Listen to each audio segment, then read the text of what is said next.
දරුවනි අපි දැන් සාකච්ඡා කරමින් යන්නේ ආදර්ශ ප්‍රශ්න පත්‍ර අංක 3 පසුගිය පාඩම තුලින් ඒ බහුවර්ණ ප්‍රශ්න 20ක් අපි කතා කළා. අද ඒක ඉතිරි ටික අපි සාකච්ඡා කරමු. බලන්න ප්‍රශ්න අංක 21 සියලු කරුණු නිවැරදිව දැක්වෙන පිළිතුරු තෝරන්න කියලා කියනවා. ගනුදෙනුව දෙනවා මූලාශ්‍ර ලේඛනයේ මූලික සටහන් පොත 28 මේ කරුණු සියල්ලම ගනුදෙනුවට දාලා මේ ඉදිරි කොටස් තුනම නිවැරදි වෙන්නට ඕනේ. අත්පිට විකුණුම් ගනුදෙනුව. මොකද මූලාශ්‍ර ලේඛනයේ ලදු පත එක හරිනේ. හරි මේක. වාර්තා කරන ජර්නලයේ විකුණුම් ජර්නලයේද? නැහැ වැරදි. අත්පිට විකුණුම් වාර්තා කරන්නේ මුදල් ලැබීම් ජර්නලයේනේ. දෙසට නායකත්ව පාලන කිරීම හර විකුණුම් කිරීම බැරද? වැරදි. මොකද ඒක අත්පිට විකුණුම් මුදල් කිරීම හර විකුණුම් බැරනේ. එහෙනම් පළවෙනි එක සියලු දේවල් නිවැරදි නේ. එකයි හරි දෙකක් වැරදිනේ. දෙක බහඬ ණයට ගැනුම්. මූලාශ්‍ර ලේඛනයේ ඉන්වොයිස් එක හරි. ගැනුම් ඉන්වොයිස් එක ඉන්වොයිස් එක. මූලික සටහන් පොත ණයට ගැනීමනේ ගැනුම් ජර්නලයේ හරි. දිසටහන ගැනුම් ගිණුම හර මුදල් ගිණුම බැර වැරදිනේ. දිසටහන වෙනුනේ ගැනුම් ගිණුම හර නැහිමි පාලන ගිණුම බැරනේ. ඉතින් මේ දෙවෙනි එකේ දෙකක් හරි එකක් වැරදි. ඉතින් ඒකක් නිවැරදි පිළිතුර වෙන්නේ නැහැ. 3 ආදායම් බදු ගෙවීම. ආදායම් බදු රජයට ආදායම් බදු මුදලින් ගෙවලා. මූලාශ්‍ර ලේඛනයේ ජර්නල් වවුචරය වැරදි. මුදල් ගෙවීමක් නිසා එන්නේ මුදල් ගෙවීම වවුචරය. ගෙවීම වවුචරනේ. පොදු ජර්නලය වැරදි. මුදල් ගෙවීම ජර්නලයේ වාර්තා වෙන්න ඕනේ. ආදායම් බදු කිරීම හර මුදල් කිරීම බැර. ඒක හරි. ඒත් මේක හැබැයි සටහන් කරුණු දෙකක් වැරදි. එකක් හරි. එහෙනම් නිවැරදි පිළිතුර වෙන්නේ නැහැ. තුන්වෙනි එක බහඬ ආපසු එවීම. ආපසු එවුවම මූලාශ්‍ර ලේඛනය. ආපසු එවුවම අපි ආපසු එවුම් කිරීම හර කරන නායකත්වය බැර කරනවා. ඒ බැර පැත්ත තමයි මූලාශ්‍ර ලේඛනයේ හරි. ජර්නලයේ මූලික සටහන් පොත ආපසු එවුම් ජර්නලය. ඒකත් හරි. දිසටහන ආපසු එවුම් කිරීම හර නැහිමි පාලන කිරීම බැර කරලා තියෙනවා. බහඬ ආපසු එවුවම ආපසු එවුම් කිරීම හර ණයගැති පාලන කිරීමයි බැර වෙන්න ඕනේ. නිසා මේක වැරදි. ඒත් ඒකෙත් දෙකක් හරි එකක් වැරදි. නිසා නිවැරදි පිළිතුර වෙන්නේ නැහැ. අන්තිම එක වියදම් උපචිත වියදම්. වියදමක් උපචිතයි. ගෙවන්න තියෙන වියදමක්. වියදමක් තාම සල්ලි ගෙවලා නැහැ. උපචිත වියදම් ගැලපීම් වාර්තා කරන මූලික සටහන් පොත පොදු ජර්නලයේ මූලාශ්‍ර ලේඛනයේ ජර්නල් වවුචරය. ජර්නල් වවුචරය හරි. මූලික සටහන් පොත පොදු ජර්නලයේ හරි. දිසටහන අදාළ වියදම් කිරීම හර උපචිත වියදම් කිරීම බැර. එකත් හරි. එහෙමනම් සියලුම කරුණු නිවැරදි දැක්වෙන ප්‍රකාශය අංක 5. කරුණු සියල්ලම නිවැරදි තියෙන පස්වෙනි කාරණේනේ පස්වෙනි පිළිතුරේ. ගන්න ප්‍රශ්නාංක 22 දිග ප්‍රශ්නයක්. ප්‍රශ්නාංක 22 සිට 24 දක්වා. ඒ කියන්නේ 22 23 24. ප්‍රශ්න තුනක් තියෙනවා. ප්‍රශ්න වලට පිළිතුරු සැපීමේදී පහත් සඳහන් තොරතුරු භාවිත කරන්න කියලා කියනවා. මොනවද මේ තොරතුරු? නුවන් තමයි ව්‍යාපාරය. නුවන් විසින් 2020 ජනවාරි 1 වන දින ලිපි ද්‍රව්‍ය වෙළඳසලක් ආරම්භ කළා. ලිපි ද්‍රව්‍ය විකිණීමේ වෙළඳසලක් ආරම්භ කළා තියෙනවා. ලිපි ද්‍රව්‍ය තමයි ඒගොල්ලන්ගේ වෙළඳ භාණ්ඩය. සොහොයුරු සුජිත් එම ව්‍යාපාරයේ එකම සේවකයා වේ. එක සේවකයින් එයාගේ සහෝදරයෙක්. පහත ගනුදෙනු 2020 ජනවාරි මාසය තුල සිදු වෙලා තියෙනවා. මොනවද? ගනුදෙනු සහ අංකය දීලා තිනවාට එක ව්‍යාපාරය ආරම්භ කිරීම සඳහා නුවන් මුදල් යෙදවීම දහස් වලින් සංඛ්‍යා තියෙන රුපියල් 300යි දහස් වලින් ලිපි ද්‍රව්‍ය අත්පිට මුදලට ගන්නවා 200යි ලිපි ද්‍රව්‍ය ණයට ගන්නවා 550යි දෝෂ සහිත නිසා ඉන් 50ක බහඬ ආපසු යවනවා ලිපි ද්‍රව්‍ය ණයට විකුණනවා 64000ක වැට් ඇතුළුව 864යි සුජිත් වැටුප් ගෙවනවා 40ක් මාසය තුළ විකුණු ලිපි ද්‍රව්‍ය වල පිරිවැය ලක්ෂ 5ක් වන අතර 2020 ජනවාරි 31 දිනට ව්‍යාපාර විසින් ගෙවිය යුතු විදුලි වියදම රුපියල් 30000කි. ගැනුම් සහ අනෙකුත් වියදම් මත වැට් නොමැති බව උපකල්පනය කරන්න. වැට් තියෙන්නේ මේ විකුණුම වල විතරයි කියලා කියනවා. මේ තොරතුරු අපිට දීලා අහන ප්‍රශ්න 22 අහනවා. ගනුදෙනු අංක 2 3 4 5 2 3 4 5 හරි. සටහන් කිරීමට යොදා ගන්නා මූලාශ්‍ර ලේඛන අනුපිළිවෙලින් 2 3 4 5 බලමු මේ මොනවද කියලා. ගනුදෙනු අංක 2 ලිපි ද්‍රව්‍ය අත්පිට මුදලට ගැනීම. ලිපි ද්‍රව්‍ය අත්පිට මුදලට ගන්න. මොකද්ද මූලාශ්‍ර ලේඛනයේ? ගෙවීම් වවුචරය. 3 ලිපි ද්‍රව්‍ය ණයට ගැනීම. මොකද්ද මූලාශ්‍ර ලේඛනයේ? ඉන්වොයිස් එක. ගැනුම් ඉන්වොයිස් එක. 4 දෝෂ සහිත නිසා ලිපි ද්‍රව්‍ය කොටසක් හරවා යවනවා. දැන් මේගොල්ලෝ ලිපි ද්‍රව්‍ය කියන්නේ වෙළඳ භාණ්ඩයනේ. හරවා යවනම් මොකද මූලාශ්‍ර ලේඛනය? හරපත. 5 ලිපි ද්‍රව්‍ය ණයට විකිණීම. එහෙනම් ණයට වික්කන ඉන්වොයිස් එක විකුණුම් ඉන්වොයිස් නේද? ඒතර එහෙනම් 2 3 4 5ට සඳහන් වන මූලාශ්‍ර ලේඛන වෙන්නේ මේක වවුචරය, මේක ගැනුම් ඉන්වොයිසිය, මේක ආපසු යවීම හරපත, ණයට විකිණීම ආයි විකුණුම් ඉන්වොයිසිය නේ. මේක ගැනුම් ඉන්වොයිසිය. වවුචරය, ගැනුම් ඉන්වොයිසිය, හරපත, විකුණුම් ඉන්වොයිසිය. බලන්න ඒක අඩංගු උත්තරේ මොකද්ද කියලා? ගෙවීම් වවුචරය, ඉන්වොයිසිය, හරපත, ඉන්වොයිසිය. මේ පිළිතුරු අංක 3 උත්තරේ තියෙනවානේ. ගෙවීම් වවුචරය අත්පිට මුදලට භාණ්ඩ ගැනීම, ණයට ගැනීම ඉන්වොයිසිය, භාණ්ඩ හරවා යැවීම හරපත, අප භාණ්ඩ විකිණීම විකුණුම් ඉන්වොයිසිය නේද? එමුනම් නිවැරදි පිළිතුරු අංක 3. හරි.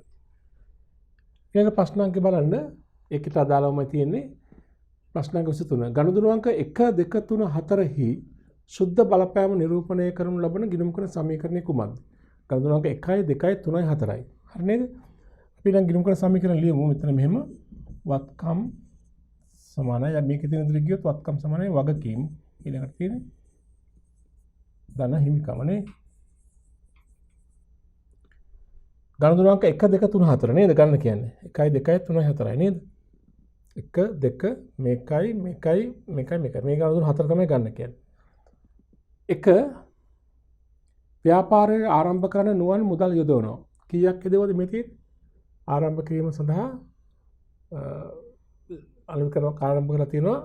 යොදු මුදල මෙතේ දහස් වලින් රුපියල් 300 නේද? අයිතිකරු ප්‍රාර්ථනා යොදව රුපියල් 300ක් දහස් වලින් මුදල් වැඩිවීම 300යි හිමිකම වැඩිවීම 300යි. එන්න පළවෙනි ගනුදෙනුවේ බලපෑම නේද? ගනුදෙනු අංක 2 බලන්න. දෙක මොකද්ද? ලිපි ද්‍රව්‍ය අත්පිට මුදලට ගන්නවා 200ක්. අත්පිට මුදල ලිපි ද්‍රව්‍ය කියන්නේ මේගොල්ලන්ගේ වෙළඳ භාණ්ඩය. අත්පිට මුදල ලිපි ද්‍රව්‍ය ගත්තා නම් මුදල අඩුවීම 200යි. ලිපි ද්‍රව්‍ය කියන තොග වැඩිවීම 200යි. එක වත්කමක් අඩු වෙලා තව වත්කමක් වැඩි වෙනවා. ගනුදෙනු අංක 3 බලන්න. ඉතින් ලිපි ද්‍රව්‍ය ණයට ගන්නවා 550ක්. ලිපි ද්‍රව්‍ය ණයට ගත්තා නම් මොකද වෙන්නේ?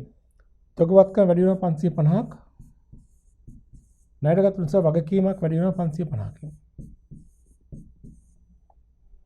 ගනුදෙනු අංක 4 බලන්න.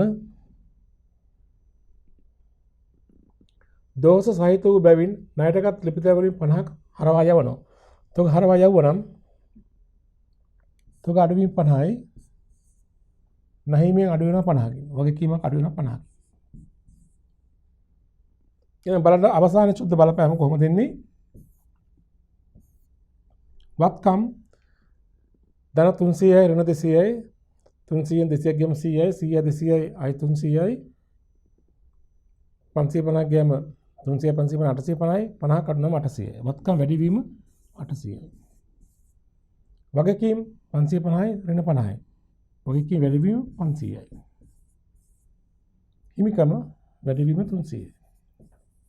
අවසාන බලපෑම වත්කම් වැඩිවීම 800යි, වගකීම් වැඩිවීම 500යි, හිමිකම් වැඩිවීම 300යි. හරි උත්තරේ කොහෙද තියෙන අංක? පිළිතුරු අංක 2 තියෙනවානේ. වත්කම් වැඩිවීම 800යි, වගකීම් වැඩිවීම 500යි, හිමිකම් වැඩිවීම 300යි. හරි උත්තරේ අංක 2.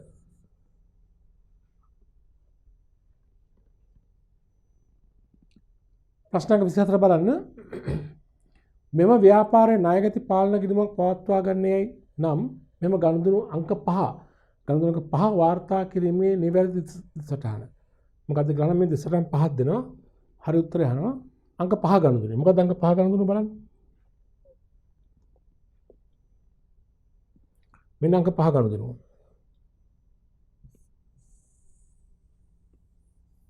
මොකද්ද? ලිපි ද්‍රව්‍ය ණයට විකිණීම මේ තුන 64000ක් දහස් වලින් ගත්තාම 64යිනේ. 64ක එකතු කළාගේ මත බදුත් තියෙනවා. වැට් ඇතුළුව. ණයට විකුණනවා 864ක්. ඒතර මේ 864න් මතක තියාගන්න 64ක් වැට්. දැන් විකුණුම් කියලා දෙනවනේ සාමාන්‍ය විකුණුම් වල වැට් අයින් කළාමනේ 800යි නේ. 864කට විකුණනවා 64ක් ඒකේ වැට් එක තියෙන්නේ 800යි විකුණුම්. ඔබ දන්නවා වැට් සහිත විකුණුම් කළාම කොහොමද වාර්තා කරන්නේ? මේක විකුණලා තියෙන්නේ කොහොමද? ණයට. එහෙනම් ණයට විකරන ණය ගති පාලනය කිරීම හර වෙනවා සම්පූර්ණ ගාණ. කීයද? 864. විකුණුම් කිරීම බැර වෙන්නේ වැට් රහිත මිල හේවත් සාමාන්‍ය විකුණුම් මිල කීයද? 800. විකුණුම් බැර 800. එතකොට ණය ගතියකින් අය කරගන්න වැට් එක අපි රජයට ගෙවන්න එපා. වැට් පාලනය කිරීම බැර කීයද? 64යි. එතකොට ණය ගති පාලනය කිරීම හර 864යි. විකුණුම් බැර 800යි. වැට් පාලනය කිරීම බැර 64යි. හරි. එහෙනම් එම දෙසටහන හරියට තියෙන ප්‍රකාශනය බලමු. ණය ගති පාලනය කිරීම හර 864යි. විකුණුම් බැර 800යි. වැට් පාලනය කිරීම බැර 64යි. බලමු හරි උත්තරේ මොකද්ද? ණය ගති පාලනය කිරීම හර 864යි. විකුණුම් කිරීම බැර 800යි. වැට් පාලනය කිරීම බැර 64යි. මේ අංක 4 කියන පිළිතුර තමයි නිවැරදි. ණය ගති පාලනය කිරීම සම්පූර්ණ ගණන හර වෙනවා. විකුණුම් කිරීම 800ක් බැරෙනවා 64ක්. වැට් පාලනය කිරීම බැර. පිළිතුර අංක 4 තමයි නිවැරදි වෙන්නේ. මේ ප්‍රශ්නය සඳහා ප්‍රශ්න 25ත් අහන්නේ ප්‍රශ්නෙම කොටසක් තමයි 2020 ජනවාරි 31 දින අවසන් මාසය සඳහා මෙම ව්‍යාපාරයේ දල ලාභය හා ශුද්ධ ලාභය කොපමණද? දල ලාභය ගන්න කොහොමද? විකුණුම් වලින් විකුණුම් පිරිවැය අඩු කරලා ශුද්ධ ලාභය ගන්න ඕනේ. ඒකට අදාළ අනිකුත් වියදම් ආදායම් ගලපලා නේද? ඒතර බලමු දල ලාභය ශුද්ධ ලාභය අපි නම් ගණනය කරන්න වෙනවා මෙතන මේ තොරතුරු අනුව.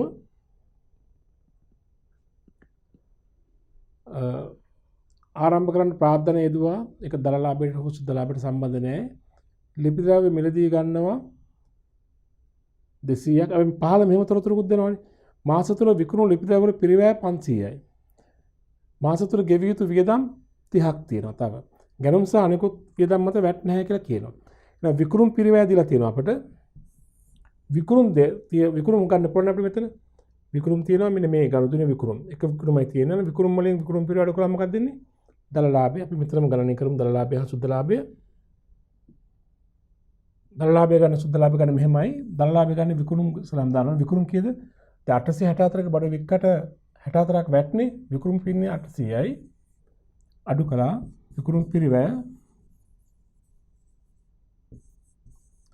500යි දහස් වලින් අඩු කළාම 500 දල ලාභය 300යි. ඊළඟට මේකට එකතු කරන්න වෙනත් ආදායම් තිබේ නම් අඩු කරන්න වියදම්. ඒක තමයි ශුද්ධ ලාභය. તો මේ ගානේ ව්‍යාපාරයෙන් ගෙවිය යුතු වියදම් තියෙනවා 30ක්. ඒතර අඩු කරලා වියදම් 30ක් තියෙනවා. ඒක අඩු වෙන්න ඕනි. ඊට අමතරව බලන්න තාම මොනවද වියදම් තියෙන්නේ කියලා. සුජිත් වැටුප් ගෙවලා තියෙනවා 40ක්. ඒකත් වියදමක්. වෙන ආදායම් වියදම් ඇත්තේ නැහැ නේද? ඒතර වියදම් තියෙනවා මේ ගානේ. වියදම් උපචිත වියදමක් තියෙනවා 30ක්. ඊට අමතරව තියෙනවා වැටුප් නේද? වැටුප් 40ක් තියෙනවා. ඒතර මේ දෙකම අඩු වෙන්න ඕනේ. 330 40 දෙකම 70ක් අඩු වෙනවා. ඒ කියන්නේ 270යි 270 කරමු 230යි ශුද්ධ ලාභය.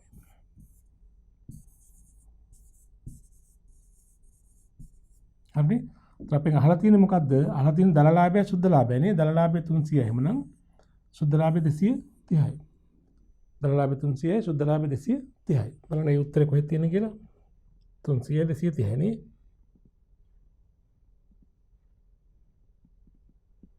දල ලාභය 300යි ශුද්ධ ලාභය 230යි. අංක 1 තියෙනවානේ.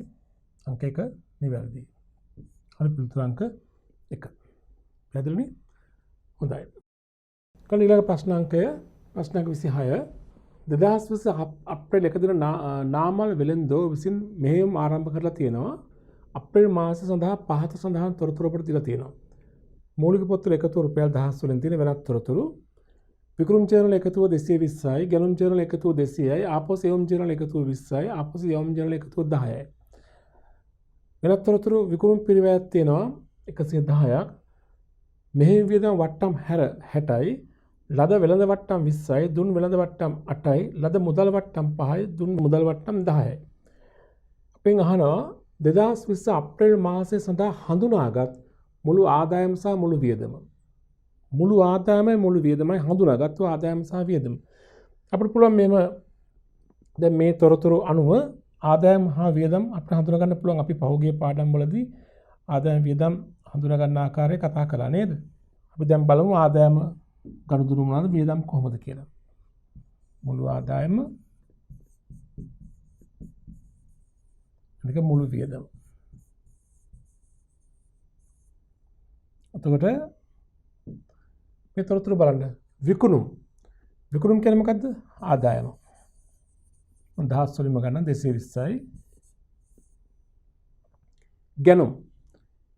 අපි ගැනුම් වියදම් වශයෙන් ගන්න ගැනුම් නෙමෙයි විකුණු බඩු වල පිරිවැය. විකුණු පිරිවැය අපිට දීලා තියෙනවානේ. හින්දා අපිට ගැනුම් ගන්න අවශ්‍යතාවයක් නැහැ. අපි මෙහෙම පොලිමට යන් ආපස් එවුම් ජර්නල් එකතුව. ආපස් එවුම් ජර්නල් එකතුවෙන් අදහස් කරන ආපස් එවුම්. ඒක විකුණුම් වලින් අඩු වෙනවා. ආදායමෙන් අඩු වෙනවානේ. ආපස් එවුම්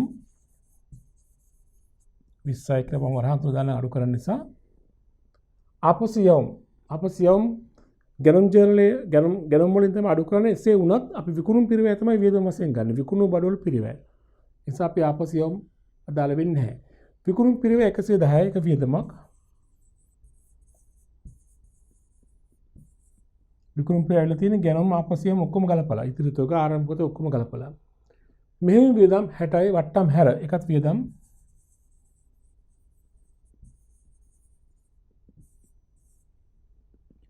ලද වෙළඳ වට්ටම් ගිණුම් ගත කරන්නේ නැහැනේ. වෙළඳ වට්ටම් ආදායම හෝ වියදම් වෙන්නේ නැහැ. දුන් වෙළඳ වට්ටම් ආදායම හෝ වියදම් වෙන්නේ නැහැ. ලද මුදල් වට්ටම් 5යි. ඒක ලද වට්ටම් නේ ඒක ආදායමක් නේ. ලද වට්ටම් කියන ආදායමක් 5යි. දුන් මුදල් වට්ටම කියන්නේ දුන් වට්ටම් නේ ඒක වියදමක් නේ. අතන මෙහෙම වියදම් වෙන දුන් වට්ටම් හැරනේ. 10 නේද? එහෙනම් ආදායම් වල එකතු වෙන්නේ 220ක් ගියම 200යි 5යි 205යි. වියදම් වල එකතු වෙන්නේ 110යි 60යි 10යි 170යි 180යි. උත්තර වෙන්නේ ආදායම 205යි වියදම 180යි. බලමු හරි උත්තරේ කොහෙද කියලා. 205යි 180යි නේ. 205යි 180 මෙතන. අංක 3 නේද? අංක 3 නේද හරිද නේද? නිවැරදි පිළිතුර අංක 3. හරිද? ඊළඟට කියන මෙහෙම ඊළඟ ප්‍රශ්නාංකය ප්‍රශ්නාංක 27 සිට 29 දක්වා ප්‍රශ්න වලට පිළිතුරු සැපයීමට පහත තොරතුරු භාවිතා කරන්න කියලා තොරතුරු සමූහයක් දෙනවා. මොනවද බලන්න? පහතින් දැක්වෙන්නේ ප්‍රභාෂිගේ ව්‍යාපාරයේ 2020 මාර්තු මාසයේ සිදු ණයට විකුණුම් පිළිබඳ විස්තර. මාර්තු මාසයේ ණයට විකුණුම් ගැන විස්තර අපිට දෙනවා. මාර්තු 5 සිට 15ක වැට් සහිතව රුපියල් 1,15,000ක භාණ්ඩ තොගයක් 12 සිට ණයට විකිණීම. දලලාභ අනුපාතයේ වැට් වලට පෙර විකුණුම් මිල මත 10%යි. වැට් ගැලපීම් කරන ආකාරය අපි පසුගිය පාඩම් වලදී කතා කළා. ඊළඟ මාර්තු 5 විකුණු භාණ්ඩ වලින් වැට් සහිතව 23000ක භාණ්ඩ 1200 ආපසු එවලා තියෙනවා. ඊළඟට 12කින් 55000ක මුදලක් ලැබෙනවා දුන් වට්ටම 10 කියලාත් කියනවා. ඔන්න තොරතුරු ටික. ඊළඟට ඔබෙන් අහනවා ඉහත ගනුදෙනු වලින් පසු නිවැරදි ගිණුම් කරන සමීකරණයේ බලපෑම වත්කම් වගකීම් හිමිකම් 10 වලින් පෙන්වන්න ඕනේ. අපි සමීකරණ බලපෑම අපි ගණනය කරලා බලමු. අපිට පුළුවන් මෙතනම ගණනය කරලා බලන්න.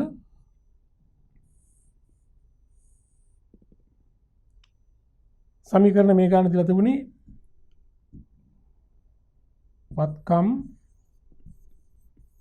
සමානයි මේ ගානේ මුලින් තියෙන වගකීම්නේ වගකීම් ගම හිමන වගකීම් ධන හිමිකම් ධන වගකීම් කිව්වත් හරි වගකීම් ධන හිමිකම් කිව්වත් හරි නේද? අපි දැන් එක් එක් ගණතුනේ සුද්ධ බලපෑම් බලමු. මාර්තු 5 පළවෙනි ගණතුන තියෙනවා නේද?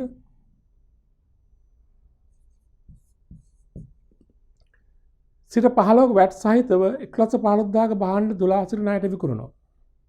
ඒතර මෙතන බලන්න ඕනේ දැන් ඔබ දන්නවා වැට් ගණතුන තියෙනකොට වැට් රහිත මිල 100 නම් වැට් එක 15යි මේ ගානේ වැට් සහිත මිල කීයද 115යි. වැට් එක අපිට අයිති නෑනේ වැට් එක රජයට ගෙවන්න ඕනේ. ඒතර 1,15,000කට භාණ්ඩ වික්කට මේකේ වැට් එක කීයද? 1,15,000 කියන්නේ 115 වැට් සහිත මිලනේ. මේක වැට් එක වන්න වැඩි කරනවා 15. ඒත් 1,15,000 බෙදලා 15 වැඩි කළා උත්තරේ 15000යි. මේ ගණතුනේ වැට් එක තියලා දෙනවා 15000. අපි කියන්නේ නම් 12කින් ණයට වික්කාම 12 සිට 1,15,000 ණයගැතියන් වැඩි වෙනවා 1,15,000කින්. වත්කමක් වැඩි වෙනවා 1,15,000. හරිද?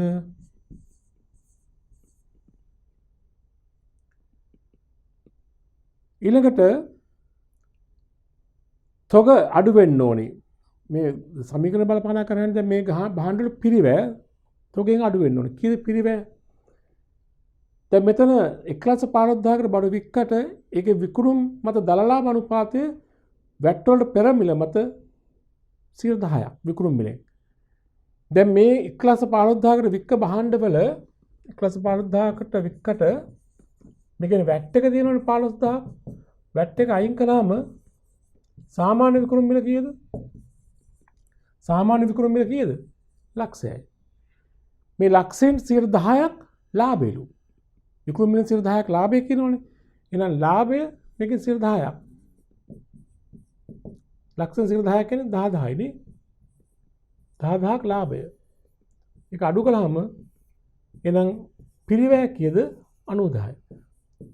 මේ 12ට විකුණු බඩු වල පිරිවැය කීයද? 90,000යි. පැහැදිලිද? 1,50,000ක් 12ට වික්කා 1,15,000ක්. ඒ වැට් එක අයින් කළා 15,000ම සාමාන්‍ය විකුණුම් මිල ලක්ෂයයි. ඒ විකුණුම් මිල 10,000ක් ලාභය නම් පිරිවැය කීයද? 90,000. එහෙනම් 90,000ක් පිරිවැය වූ භාණ්ඩ 1,15,000කට විකුණලා තියෙනවා. 15,000ක් වැට්. එහෙනම් සමීකරණ බලපාන ආකාරය කොහොමද? ණයගැතිය වැඩි වෙනවා 1,15,000ක්. වත්කමක් අඩු වෙනවා තොග කීයද? 90,000ක්. තොග අඩු වීම 90,000යි. තොර 90,000ක භාණ්ඩ ලක්ෂයකට වික්කානේ. 1,15,000 වික්කලා 15,000ක් වැට් එකනේ. તો මේ 15,000 වැට් එක අපිට වගකීමක් රජයට ගෙවන්න එපා. වගකීම් වැඩි වීම 15,000යි. તો මේ ගණුදුනේ ලාභය කීයද? 90,000ක භාණ්ඩ 1,15,000කට වික්කට 15,000ක වැට් එකනේ. වැට් එක අයින් කළාම සාමාන්‍ය මිල ලක්ෂයයි. 90,000ක භාණ්ඩ ලක්ෂයට වික්කාම ලාභය කීයද? 10,000යි. එන හිමිකම් වැඩි වීම 10,000යි. හරිද? ඔය මාර්තු 3 ගණුදුනුව නිසා අවසාන වෙලා තියෙන ප්‍රතිඵලය මේකයි. වත්කමක් වැඩි වෙනවා ණයගැතිය 1,15,000කින්, තොග අඩු වෙනවා 90,000කින්, වගකීමක් වැඩි වෙනවා ගෙවිය යුතු වැට් 15,000යි, හිමිකමක් වැඩි වෙනවා 10,000ක. ඒ තමයි ලාභය. ඊළඟට කියනවා මාර්තු 10 ගණුදෙනුව. මාර්තු 10 මොකද කියන්නේ? මාර්තු 5 වික්ක භාණ්ඩ වලින් වැට් සහිතව 23000ක භාණ්ඩ 1200 ආපසු එවනවා. 1200 ආපසු එව 23000ක භාණ්ඩ. ඒ 23000ක භාණ්ඩ වල වැට් එක කීයක් තියනවද? දැන් 23000 කියන්නේ වැට් සහිත මිලනේ. ඒතර 23000 කියන්නේ 115. නම් වැට් එක තියෙනවා 15. 23115 බෙදලා 15 වැඩි කරලා උත්තරේ 3000යි. හරිද? 15ක් වැට් එක. එතනම් 23000ක හරවාය වූ බඩු වල 15000 3000ක් වැට් එක. වැට් රහිත මිල 20000යි. දැන් මේ ගණුදුනේ බලපෑම කොහොමද? අපි දැන් දිස්සටහන් තියපුවනම් මේ ගණුදුනේ 23000ක භාණ්ඩ අපිට එවලා තියෙනවා. හැබැයි ඒකේ වැට් එක තියෙනවා 3000. ඒතර 20000යි සාමාන්‍ය විකුණුම් මිල. සාමාන්‍ය විකුණුම් මිල 20000ක් වුණාට අපි යාට බඩු වික්කේ 10%ක ලාභ තියාගන්නනේ. ඒතර 23000කට විකුණු බඩු වල වැට් එක 3000 අයින් කළාම සාමාන්‍ය විකුණුම් මිල 20000යි. ඒකිනුත් 10%ක් ලාභය. ඒතර එහෙනම් ඒ භාණ්ඩ වල පිරිවැය කීයද? දැන් මේ 23000 කියන්නේ විකුණුම් මිලනේ. ඒතර 23000න් වැට් එක අයින් වෙනවා මුලින්ම 3000. ඒතර 20000යි විකුණුම් මිල නේද? විකුණුම් මිල 20000යි. ඒ විකුණුම් මිල 10%ක් ලාභයනේ. එතකොට ඉතින් මේ ආපස්සෙ වල විකුණුම් මිලනේ. ඒකේ ලාභය අපි අයින් කළාම ලාභය තියෙනවනේ 10%ක්. ඒ කියන්නේ 2000ක් ලාභය. එහෙනම් මේ බඩු වල පිරිවැය කීයද නම් 18000. ඒ ආපස්සෙ වූ භාණ්ඩ වල පිරිවැය කීයද? 18000. එහෙනම් මේ ගණිතයෙන් අපි හොයාගන්න ඕනේ ආපස්සෙ වූ බඩු වල පිරිවැය. තොර 23000ක භාණ්ඩ ආපස්සෙ වූ එකකින් 15000ක් වැට් ලාභය 1000න් වෙන්න ඕනේ. එහෙනම් මේක ප්‍රතිඵලය වාර්තා කරන සමීකරණයට මාර්තු 10 18000ක භාණ්ඩ අපට ලැබුණානේ. වත්කම් වැඩි වෙනවා 18000කින්. ඒ තමයි තොගයනේ. ණයගැතියන් අඩු වෙනවනේ දැන්. භාණ්ඩ හරවය වුණා ණයගැතියන් අඩු වෙනවා. ණයගැතියගේ වටිනාකම කීයද? 23000යි. ණයගැතිය කියන වත්කම අඩු වෙනවා 23000කින්.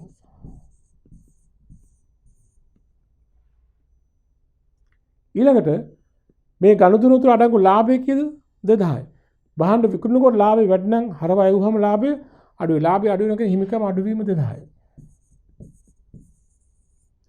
වැට් එක 3000 තියෙනවනේ. මේ ගනුදෙනු 3000ක වැට්නේ.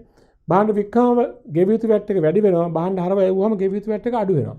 මේ වගකීම් වලින් 3000කුත් අඩු වෙන්නට ඕනේ. නැවත බලන්න මේ භාණ්ඩ ආපසු එවූ ගනුදෙනුවේ ප්‍රතිඵලය 23000ක භාණ්ඩ ගනුදෙනුකරුවෙක් භාණ්ඩ හරව එවුවා. තුන් ණයගැති වත්කම අඩු වෙනවා 23000කින්. ඒ 23000 භාණ්ඩතුගේ පිරිවැය අපි හොයාගත්ත 18,000 කියලා. තොග වැඩි වීම 18,000යි. ඒ ගනුදෙනුවේ ලාභය අපි හොයාගත්ත රුපියල් 2000 කියලා. ලාභය අඩු වෙනවා හරව එවුව නිසා හිමිකම අඩු වෙනවා 2000යි. ඒ ගනුදෙනුවේ තිබු වැට් එක 3000යි. වැට් එක අඩු වෙන්න ඕන දැන්. රාජ්‍යයට ගෙවිය යුතු ගාන වගකීම අඩු වෙනවා දැන්. භාණ්ඩ වික්කාම වගකීම වැඩි වෙනවා. ආපසු එවුවම වගකීම අඩු වෙනවා. අඩු වීම 3000යි. ඊළඟට ගමු මාර්තු 20 ඊළඟ දිනේ මොකද ගනුදෙනුව 12කින් 55000ක් මුදල් ලැබෙනවා දුන් වට්ටම් 10යි. ඒතර 55000ක් මුදල් ලැබෙනවා දුන් වට්ටම් 10යි කියලා කියනවා. එතකොට මුදල් ලැබෙනවනේ. මුදල් ලැබෙන්නේ කීයද? 12කින් 55000ක් ලැබෙනකොට දුන් වට්ටම 10යි. හරි? ඒතර 55000ක මුදල් වත්කම වැඩි වෙනවා. දුන් වට්ටම 10යි 10 නිසා එක වියදමක් හිමිකම අඩු වෙනවා 10කින්. ඒතර සම්පූර්ණ ණයගැතියන්ගේ අඩු වෙනුනේ කීයද? 55000යි දුන් වට්ටම 10යි. ඔක්කොම 56000කින් ණයගැති වත්කම අඩු වෙනවා. වත්කම අඩු වීම 56000යි. ඔන්න මාර්තු 20 ගනුදෙනුවේ ප්‍රතිඵලය. දැන් අපි බලමු සමස්ත බලපෑම නම් කොහොමද එන්නේ කියලා. මෙතන වත්කම් තිර වැඩිවීම අඩුවීම තියෙනවා ගලපලා බලමු. 1,15,000ක් ධන 90,000ක් අඩු වෙනවා. ඒතර ධන 25000යි උතර වෙන්නේ. 25000ට 18000ක් එකතු වෙනවා. 43000යි 43000න් 23000ක් අඩු වෙනවා. ඒතර 20000යි 20000යි 55000 එකතු වෙනවා. 75000යි 75000න් අඩු වෙන්න ඕනි 56000ක්. 19000. ඒක වත්කම් පැත්ත වැඩිවීම 19000යි. වගකීම් 15000ක් ධන 3000ක් ඍණ වගකීම් වැඩිවීම 12000යි. හිමිකම 10000ක් ධන 2000ක් ඍණ 1000ක් ඍණ මෙතන උත්තරේ ධන 7000යි. එහෙනම් මේක තමයි වෙන්න ඕනේ. වත්කම් 19000කින් වැඩි වෙන්න ඕනේ. වත්කම් වගකීම් 12000කින් වැඩි වෙන්න ඕනේ. හිමිකම 7000කින් වැඩි වෙන්න ඕනේ. මේ ප්‍රතිඵල තුන තියෙන සමීකරණය බලමු. වත්කම් නැතින වගකීම් මරක හිමිකම වගකීම් මාරුලා තුනට කමක් නැහැ. මේ ඉලක්කම් තුන හරියට තියෙන්න ඕනේ. බලන්න වත්කම් 19000යි හරි හිමිකම 7000යි හරි වගකීම් 12000යි හරිනේ. එහෙනම් නිවැරදි පිළිතුර අංක 3. නිවැරදි පිළිතුර තමයි අංක 3. හරි නේද? හොඳයි. ඊළඟ ප්‍රශ්නාංකය බලන්න. ඒකෙම තව කොටසක් තියෙනවා. ප්‍රභාසික ව්‍යාපාරයේ සිදු වූ ගනුදෙනු සිදු අනුපිළිවෙල අනුව භාවිතා කළ මූලාශ්‍ර ලේඛන වන්නේ කියන්නේ ගනුදෙනු ටික අපි හඳුනගමු. ප්‍රභාසික ව්‍යාපාරයේ ගනුදෙනු කොහොමද තිබුණේ කියලා බලන්න.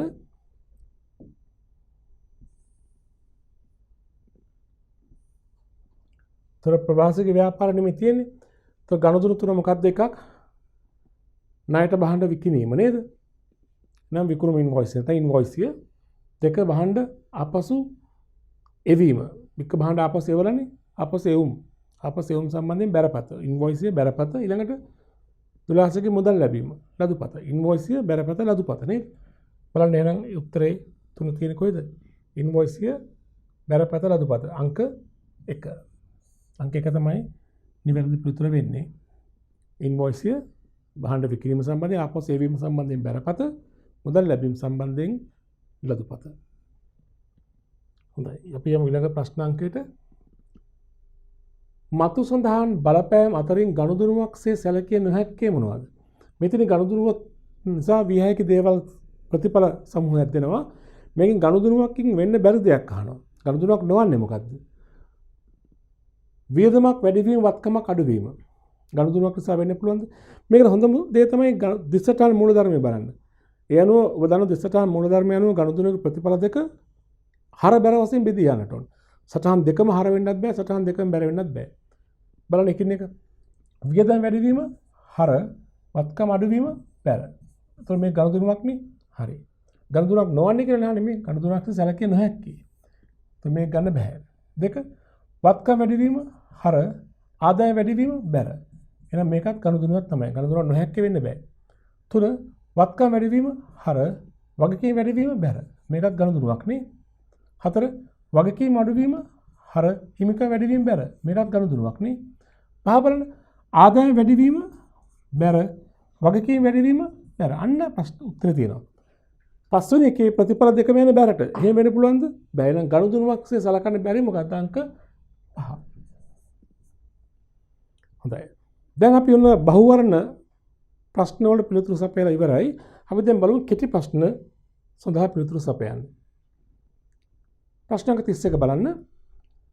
ගිණුම් වර්ෂයක් අවසානයේදී මුදල් පොතේ ශේෂය බැංකු ප්‍රකාශනයේ ශේෂය සමග සමාන වේ නම්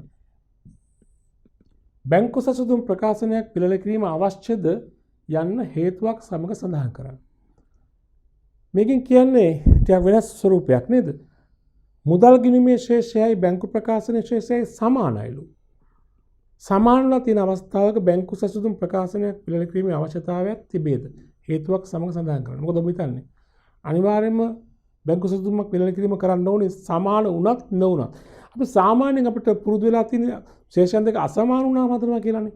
නෑ සමාන වුණත් බැංකු සසුදුමක් සෑදීම අවශ්‍ය වෙනවා. අවශ්‍ය වෙන්න පුළුවන්. හේතුව දැන් මාසය අවසානයේ ඉදිරිපත් නොකළ චෙක්පත් සහ උපලබ්ධ නොවූ චෙක්පත් වල වටිනාකම එකතුව සමාන නම් උපලබ්ධ නොවූ චෙක්පතුත් තියෙනවා. ඉදිරිපත් නොකළ චෙක්පතුත් තියෙනවා. ඒ දෙක එකතුව සමාන නම් මුදල් පොතේ ශේෂයයි බැංකු ප්‍රකාශනයේ ශේෂය සමානයි. නේද? ඉදිරිපත් නොවන චෙක්පත් උපලබ්ධ නොවන චෙක්පත් තියෙනවානේ. ඒක අසමාන වෙලා නැත්තේ එකතු සමාන නිසා. දැන් උදාහරණයක් වශයෙන් මෙහෙම බලන්න. අපි බැංකු සසුදුමක් කියලා ගමු. දැන් මුදල් පොතේ ශේෂය ගන්න මුදල් ගිණුමේ ශේෂය අපි තුන් 10යි. එකතු කළා ඉදිරිපත් නොකළ චෙක්පත් අපි තුන් 5000යි කියලා. දැන් උත්තරේ 15000යි. අඩු කළා උපලබ්ධ නොවූ චෙක්පත් අපි ඒකත් 5000යි තියෙන කියලා ගන්නකො. දැන් උත්තරේ ආපහු 10000යි නේද? ඉතින් මේ 10000 කියන්නේ මොකද්ද? බැංකු ප්‍රකාශන අනුව ශේෂනේ. ඒතකොට දැන් බලන්න මුදල් ගිණුමේ ශේෂය 10000යි බැංකු ප්‍රකාශන ශේෂය 10000යි. සමානයි නේ. නමුත් ඉදිරිපත් නොකළ චෙක්පත් උපලබ්ධ නොවූ චෙක්පත් තියෙනවනේ. එහෙනම් බැංකු සසුදුම හදන්න ඕනේ. උපලබ්ධ නොවූ චෙක්පත් ඉදිරිපත් නොවූ චෙක්පත් තියෙනවා නම් අනිවාර්යෙන් බැංකු සසුදුම හදන්න ඕනේ. නමුත් ශේෂයන් දෙක සමානයි නේද? ඒත් හදන්න ඕනේ හේතුව මේ ඉලක්කම් දෙකත් සමානලා. සමානලා තිබුණා කියලා බෑ හදන්න ඕනේ. දැන් උත්තරේ එන්නේ මොකද්ද? අහන්නේ මුදල් ගිණුමේ ශේෂයයි බැංකු ප්‍රකාශන ශේෂයයි සමාන වූ අවස්ථාවක බැංකු සසුදුම් පිළිල කිරීමක් අවශ්‍යද නැද්ද? උත්තරේ අවශ්‍ය වේ. හේතුව තමයි මෙදි යම් දිනක මුදල් ඉදිරිපත් නොවූ චෙක්පත් හා උපලබ්ධ නොවූ චෙක්පත් වල අගයන් එකිනෙකට සමානව තිබිය හැකි වීම. හේතුව තමයි යම් දිනක උපලබ්ධි නොවූ චෙක්පත් හා ඉදිරිපත් නොකළ චෙක්පත් සමාන වටිනාකමකින් පැවතිය හැකිවීම. ඒ දෙක සමානව තිබුණා මේ මම උදාහරණ පෙන්නලා තියෙන වගේ සමාන තිබුණාම ශේෂයන් දෙක සමාන වුණත් මේ චෙක්පත් තියෙනවා කියන්නේ බැංකු සුදුසුකම් සෑදීම අත්‍යවශ්‍යමයි. ඊළඟ ප්‍රශ්නේ බලන්න 32 පහත සඳහන් එක් එක් ගනුදෙනු වාර්තා කිරීමට අවශ්‍ය මූලාශ්‍ර ලියවිල්ල සහ මූලික සටහන් පොත සඳහන් කරන්න. මූලික ලේඛනයයි නැත්නම් මූලාශ්‍ර ලේඛනයයි මූලික සටහන් පොතයි. ගනුදෙනුව තොග ණයට විකිණීම. ණයට විකුණුම්. මොකද්ද මූලාශ්‍ර ලියවිල්ල නැත්නම් මූලාශ්‍ර ලේඛනය? ඉන්වොයිස් නැත්නම් විකුණුම් ඉන්වොයිස් එක. ඉන්වොයිස් එක ලියුවත් හරියි. මූලික සටහන් පොත මොකද්ද? විකුණුම් ජර්නල්. ඊළඟ ණයගැතියෙකු විසින් භාණ්ඩ ආපසු එවීම. ආපසු එවුවාම මූලාශ්‍ර ලේඛනය බැරපත මූලික සටහන් පොත ආපසු එවුම් ජර්නල්. ඊළඟ ණයගැතියෙකුගෙන් මුදල් ලැබීම. මූලාශ්‍ර ලේඛනය ලදුපත මූලික සටහන් පොත මුදල් ලැබීම් ජර්නල් එක. නේද? ඊළඟ ප්‍රශ්න අංකය බලන්න. මාසයේ ආරම්භයේදී ව්‍යාපාරික සුළු මුදල් බාරකරුට රුපියල් සුළු මුදල් අග්‍රිමය වශයෙන් රුපියල් 10000ක් ලබා දී ඇත. මාසයේ අවසානයේදී ඔහු රුපියල් 8000ක් ප්‍රතිපූර්ණය කරන ලෙස ඉල්ලා සිටී. පහත් සඳහන් දෑ ගණනය කරන්න. මාසයේ සුළු මුදල් වියදම කීයද? ප්‍රතිපූර්ණය කිරීමට අවශ්‍ය ජන සටහන. සල්ලක්ෂය අවශ්‍ය නොවේ. සටහන අහන්නේ නේද? දැන් මෙහෙමයි මාසයේ ආරම්භයේ සුළු මුදල් බාරකරුට අග්‍රිමය වශයෙන් 10000ක් දුන්නලු. මාසයේ අවසානයේ ඔහු 8000ක් ප්‍රතිපූර්ණය කරමින් ඉල්ලා සිටියලු. දැන් සුළු මුදල් අග්‍රිම ක්‍රමයක් තියෙනකොට හැම වෙලාවෙම සුළු මුදල් බාරකරුට ප්‍රතිපූර්ණය කරන්නේ මොකද්ද? ඒ මාසේ එයා සුළු වියදම් සඳහා වැය කළ මුදලනේ. උතර දැන් 10000ක් දීලා 8000ක් එයා ඉල්ලනවා කියන්නේ මාසයේ සුළු වියදම කීයද රුපියල් එන? 8000යි. සුළු වියදම රුපියල් 8000යි. ඒකනේ 8000ක් ප්‍රතිපූර්ණය කරන්න කියන්නේ. ඊට පස්සේ 8000 ප්‍රතිපූර්ණය කරන දිසටහන මොකද්ද? මුදල් ගිණුම බැර සුළු මුදල් ගිණුම හර. නැත්නම් සුළු මුදල් පාලන ගිණුම හර මුදල් පාලන ගිණුම බැර. සුළු මුදල් පාලන ගිණුම සුළු මුදල් ගිණුම කියලා ලිව්වත් නිවැරදි. හර 8000යි මුදල් පාලන ගිණුම නැත්නම් මුදල් ගිණුම බැර 8000යි. ඒක තමයි එම ප්‍රශ්නය සඳහා උත්තරේ නේද? ඊළඟ ප්‍රශ්නේ බලන්න 34 ව්‍යාපාරයක 2015 මාර්තු 31 දිනට බැංකු ගිණුමේ ශේෂය ඒ බැංකු ප්‍රකාශන ශේෂයට වඩා වැඩිය.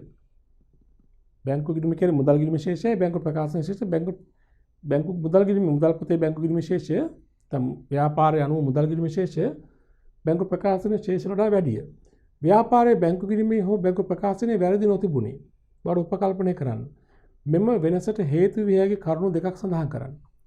කියන්නේ මුදල් ගිණුමේ ශේෂය බැංකුවෙන් ප්‍රකාශ කරන මුදල් ගිණුමේනේ. මුදල් ගිණුමේ ශේෂය බැංකු ප්‍රකාශනයේ ශේෂයට වඩා වැඩිය. බැංකු ප්‍රකාශනයේ කියන ගාන 10000 නම් මුදල් ගිණුම ඊට වැඩි ගාණක් කියනවා. එසේ වෙන්න පුළුවන් හේතු දෙකක්.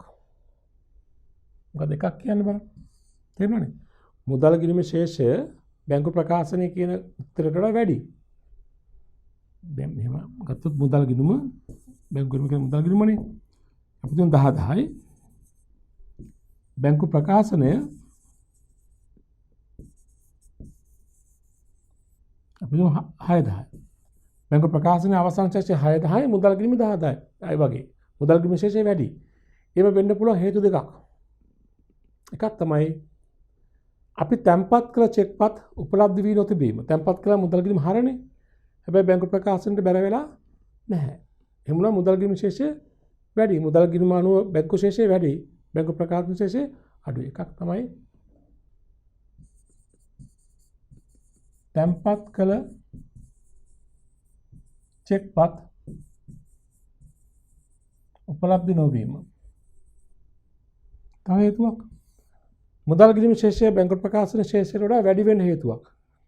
මුදල් ගිණුම ශේෂය බැංකු ප්‍රකාශන කියන ශේෂයට වඩා වැඩි. ඒ වෙනකොට තව හේතුවක් අහන්නේ. තව හේතුවක් තමයි එක්ක මුදල් ගිණුම හරපැත්ත වැඩියෙන් අරගෙන. ඒ කියන්නේ හරපැත්තේ වරදක් වෙලා එක්ක හරපැත්ත වැඩියෙන් එකතු වෙලා. එහෙම නැත්නම් තැන්පත් කළ චෙක් පතක් මුදල් ගිණුම හර කරනකොට වැඩියෙන් හර කරලා. ඒ වගේ දෙයක්. මුදල් ගිණුම හර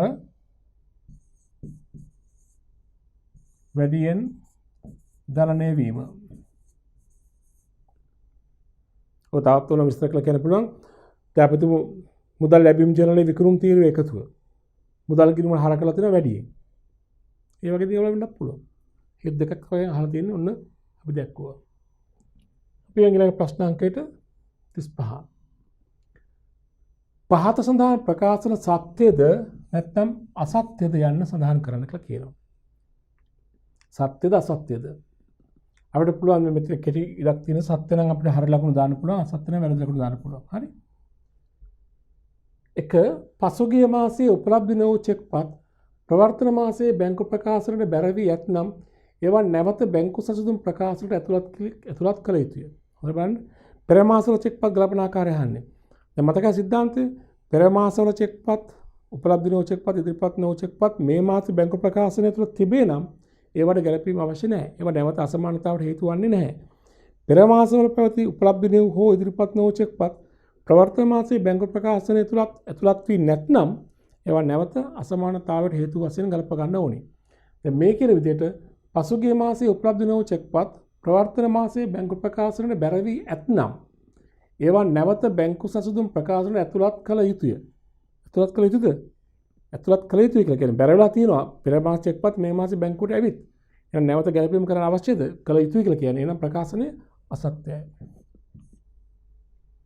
දෙක පසුගිය මාසයේ ඉදිරිපත් නොකළ චෙක්පත් මෙම මාසයේ බැංකු ප්‍රකාශනයට හර වී නොමැතිනම් ඒවා නැවත බැංකු සසුදුම් ප්‍රකාශනයට ඇතුළත් කළ යුතුය.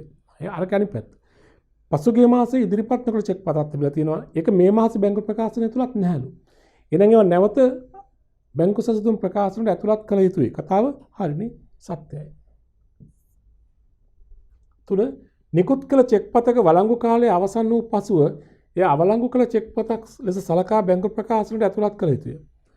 දැන් ඔබ දන්නවා චෙක්පතක් නිකුත් කළා වළංගු කාලය මාස 6යි. ওই මාස 6 තුල බැංකුවට ඉදිරිපත් කරන්න වෙන්නට ඕනි. නමුත් නිකුත් කළ චෙක්පතක් වළංගු කාලය තුල බැංකුවට ඉදිරිපත් වෙලා නැත්නම් වළංගු කාලයෙන් පසුව අපි ඒක බැංකුවට ඉදිරිපත් කළා බැංකුව සල්ලි ගෙවන්නේ නැහැනේ. ඒ නිසා නිකුත් කළ චෙක්පතක වළංගු කාලය අවසන් වුණා තුරුත් චෙක්පත බැංකුවට ගිහින් නැත්නම් මාස 6කට පස්සේ චෙක්පත අවලංගු චෙක්පතක්සේ සලකා ගැලපීම කරන්න ඕනේ කොහෙද? බැංකු සසුතුමේද?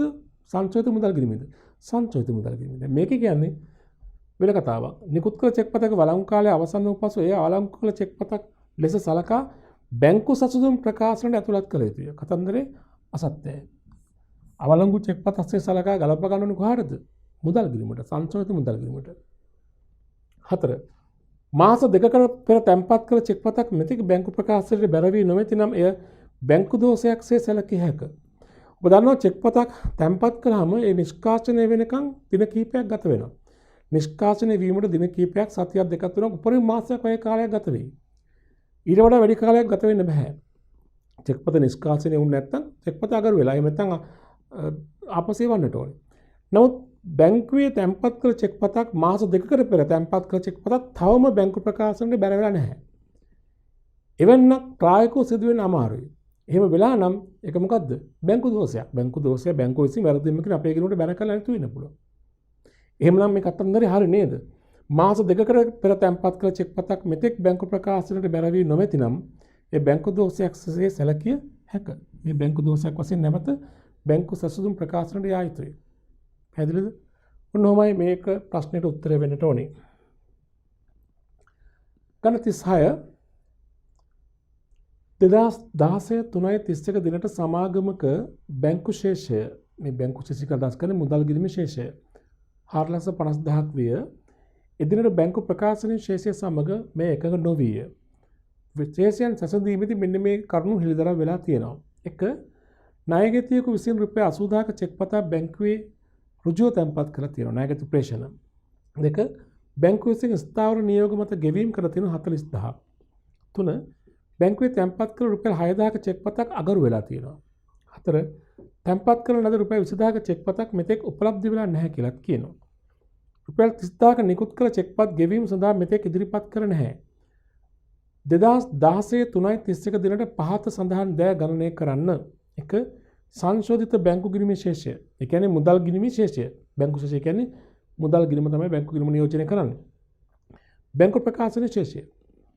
මේකට උත්තර ගන්න නම් අපිට සිදු වෙනවා කටුවැඩ වල පෙන්නන්න සංශෝධිත මුදල් ගිණුම හදන්න වෙනවා. ඒ වගේම බැංකු සසුදුම් ප්‍රකාශනයක් හදන්න වෙනවා. අපිට පුළුවන් හදන්න මේ විදිහට සංශෝධිත මුදල් ගිණුමක්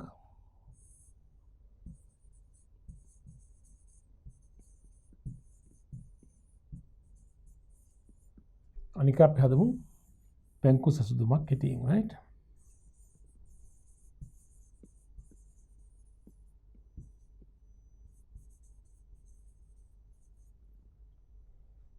තර බලන්න දැන් මේ තොරතුරු දක්වන ආකාරයට මෙහෙමනේ කියන්නේ අපිට මාර්ච් 31 මුදල් ගිණුමේ ශේෂය බැංකු ශේෂය 4,50,000 අපි දහස් වලින් මේක ගන්න පුළුවන් සංඛ්‍යා ලියන්න පුළුවන් 4,50,000යි අපි ඒක දාමු මුදල් ගිණුමේ පවතින ශේෂය වශයෙන්. ශේෂය 4,50,000යි.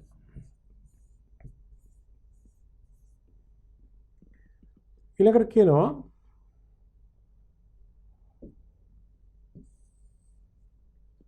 බැංකු ප්‍රකාශන ශේෂය මිට වෙනස්ලු. ඒතර අපි බැංකු සැසඳුම් පත්‍රයටත් අපි මෙහෙම දාගමු කුඩින්ම සංශෝධිත මුදල් ගිණුම ශේෂය. මුදල් ගිණුම ශේෂය අපි දන්නේ නැහැ. මේකට එකතු කරනවා මොනවද? ඉදිරිපත් නොකළ චෙක්පත් අඩු කරනවා මොනවද? උපලබ්ධි නොවූ චෙක්පත් නේ. ඒතර උත්තරේ බැංකු ප්‍රකාශන ශේෂය එනවා. බලන්න දැන් මෙතන පළවෙනි කාරණේ නැවත ණයගැතියෙකු විසින් රුපියල් 80000ක චෙක්පත් බැංකුවේ ඍජුව තැන්පත් කර තිබුණේ. ඒක බැංකුවට ලැබිලා තියෙන මුදල් ගිණුම ලියවිලා නැහැනේ. බැංකු ප්‍රකාශන එනකන් ඒවා. දැන් අපි මුදල් ගිණුමට ඒක හර කරන්නට ඕනේ නේද? මුදල් ගිණුමට හර කරනවා ණයගැති ප්‍රේෂණ ණයගැති ලැබීම තියෙනවා කීයක්ද? 80000ක්. ඒ තමයි පළවෙනි කාර්යය නේද? තියෙන්නේ 80000යි. දෙක ස්ථාවර නියෝග අනුව ගෙවීම බැංකුව 40000යි. ඒක මුදල් ගිණුම බැර වෙන්න ඕනේ. ස්ථාවර නියෝග මත කළ ගෙවීම මුදල් ගිණුම බැර වෙනවා. ස්ථාවර නියෝග 40000යි. ඊළඟට බැංකුවේ තැන්පත් කළ 6000ක චෙක්පත් අගරු වෙලා. තැන්පත් කළ චෙක්පතක් අගරු වුණා මුදල් ගිණුම බැර වෙනවා. 6000ක් අගරු චෙක්පත් නේ. ඊළඟට බැංකුවේ තැන්පත් කළ 20000ක චෙක්පත් මෙතෙක් උපලබ්ධ වී නැහැ. උපලබ්ධ නොවු චෙක්පත් යන්නේ කොහටද? බැංකු සැසඳුම් පත්‍රයට. උපලබ්ධ නොවු චෙක්පත් 20000 මාරු කරන තැන දැම්මා. 30000ක නිකුත් කළ චෙක්පත් ගෙවීම සඳහා ඉදිරිපත් කර නැහැ. ඉදිරිපත් නොවු චෙක්පත් යන්නේ කොහටද? බැංකු සැසඳුමට. 30000. ඔච්චරයි නේද? දැන් අපි නම් බලමු මුදල් ගිණුම තුලනය කළ ගන්න මුදල් ගිණුමේ අවසාන ශේෂය එනවා. එතකොට මුදල් ගිණුම තුලනය කළ ගන්න අවසාන ශේෂය හර පැත්ත එකතුව 5,30,000යි 5,30,000 බැර පැත්තට දැම්මම බලන්න වෙනස. ඒක තමයි ශේෂය. එතන 46,000ක් අඩු වෙන්න ඕනි. දැන් 10ක් අතර 5යි 7යි 4,84,000යි එතන ශේෂය වෙන්නේ නේ.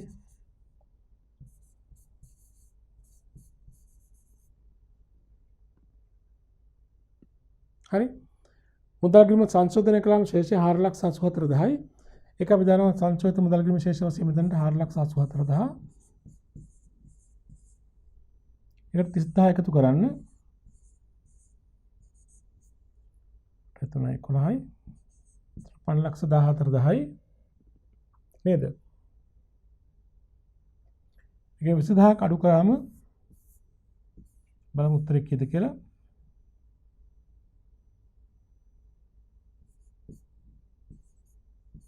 4,94,000යි බැංකු ප්‍රකාශන අනුව ශේෂය. මේ තමයි බැංකු ප්‍රකාශන අනුව ශේෂය. ශේෂය නේද? දැන් අපි උත්තරය අහන්නේ මොකද්ද බලන්න.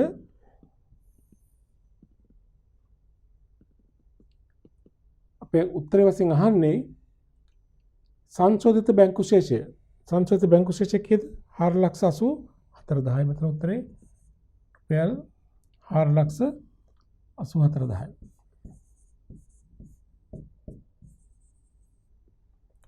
බැංකු ප්‍රකාශනයේ ශේෂය මෙතන උත්තරේ කීයද? 4,94,000යි. රුපියල් 4,94,000යි. පැහැදිලි නේද? හරි. අපි ඊළඟ ප්‍රශ්න අංකයට හරි බලන්න. ප්‍රශ්න අංක 37 2020 ජනවාරි මාසයේ බැංකු ප්‍රකාශනයේ අනුව ශේෂය රුපියල් 20,000යි. පහත තොරතුරු ඔබට දීලා තියෙනවා. එක බැංකු ගාස්තුව කියන්නේ මාසෙ තුල බැංකු අය කළ ගාස්තුව 1,500යි. තැන්පත් කළ නමුත් උපලබ්ධ නොවු චෙක්පත් තියෙනවා 8,000ක්. බැංකුවේ තැන්පත් කළ 6,000ක චෙක්පතක් අගරු වෙලා තියෙනවා. ඍජු ණයගැති ප්‍රේෂණ 2,500යි. ජනවාරි 31 දිනට ව්‍යාපාරයේ මුදල් ගිණුමේ ශේෂය සංශෝධනයට පෙර 6,000යි. ජනවාරි 31 දිනට පහ සඳහන් දෙය ගණනය කරන්න. ජනවාරි මාසය තුල නිකුත් කළ නමුත් ගෙවීමට ඉදිරිපත් නොවූ චෙක් පත්‍රලගේ අර බැංකු සැසඳුම් ප්‍රකාශන එන ඉදිරිපත් නොවූ චෙක් පත්‍ර වටිනාකම හොයා ගන්නට ඕනේ. 2 ජනවාරි 31 දිනට මූල්‍ය තත්ත්ව ප්‍රකාශනයේ දැක්විය යුතු මුදල් ශේෂය. ඒ කියන්නේ සංචෝදිත මුදල් ශේෂය. දැන් මේකට උත්තරේ ලබා ගැනීම සඳහා අපිට සිදු වෙනවා සංචෝදිත මුදල් ගිණුමකුයි බැංකු සැසඳුම් පත්‍රයකුයි කටුවට හදා ගන්න. අපි හදමු සංචෝදිත මුදල් ගිණුමක් සහ බැංකු සැසඳුම් ප්‍රකාශනයක්.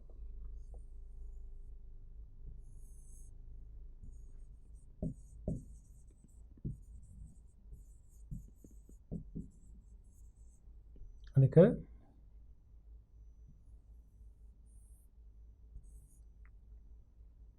බැංකු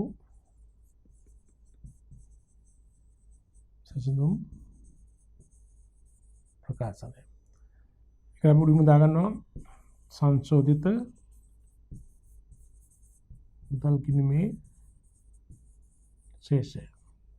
මේකට එකතු කරනවා අපි ඉදිරිපත් නොකළ චෙක් පත්.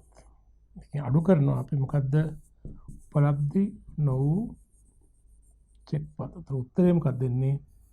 බැංකු ප්‍රකාශනයේ ශේෂය නේද?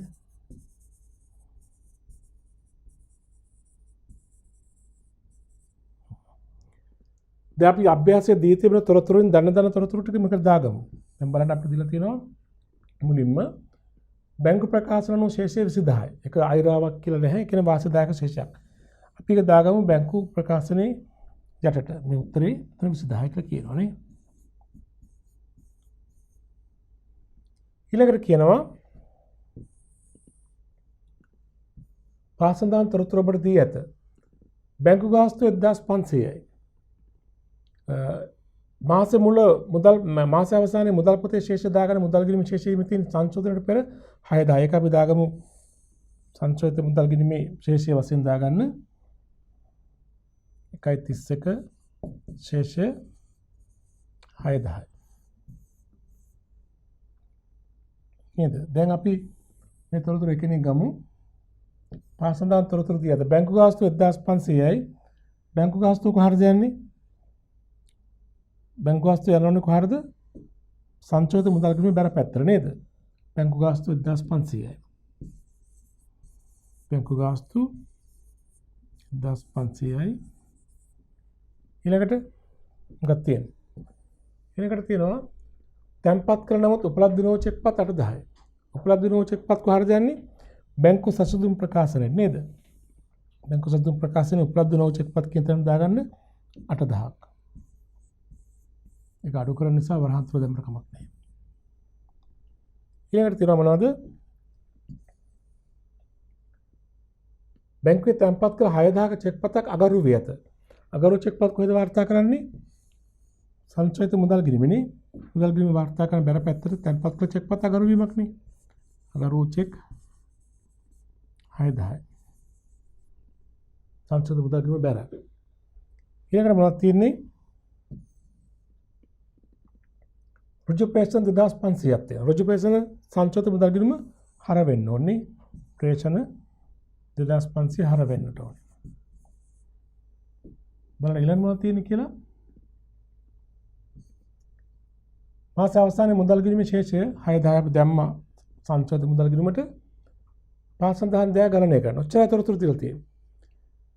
ඒතර මෙතන අපිට මුදල් ගිණුම තුලනය කරලා ගන්න පුළුවන් මුදල් ගිණුමේ අවසාන ශේෂය. බලන්න කීයද කියලා.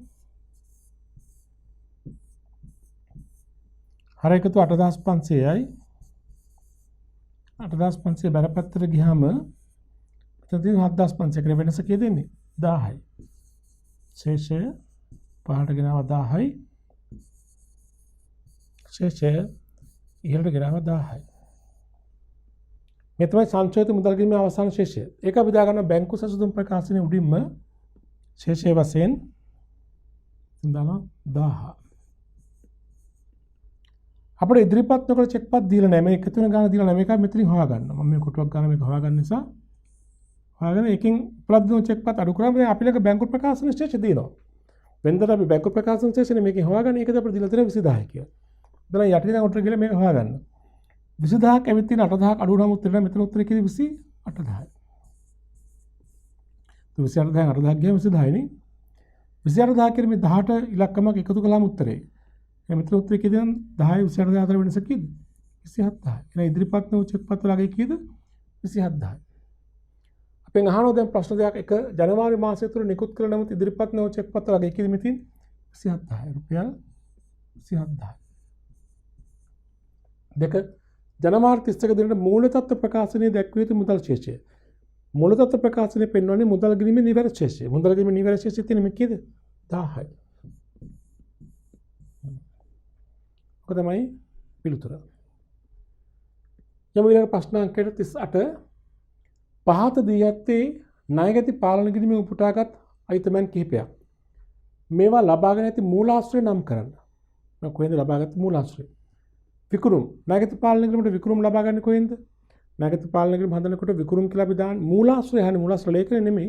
මූලාශ්‍රය මේ තොරතුරු ලබාගත්තු මූලාශ්‍රය. උතර බොහෝ විටක මූලික සටහන් පොත. එතකොට විකුණුම් කියන උත්තරය අපි ගන්න කොහෙන්ද? විකුණුම් ජර්නලයෙන්.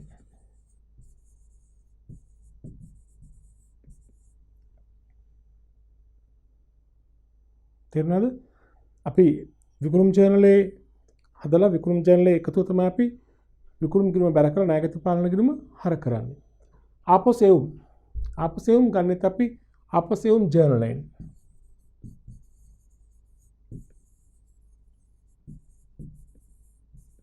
ආපසෙවුම් ජර්නලයේ එකතුව තමයි ආපසෙවුම් ගිණුම හර කරලා ණයගැති පාලන ගිණුම බැර කරන්නේ. ඊළඟට බොල් ණය ලබා ගන්න මූලාශ්‍රය වන්නේ පොදු ජර්නලය.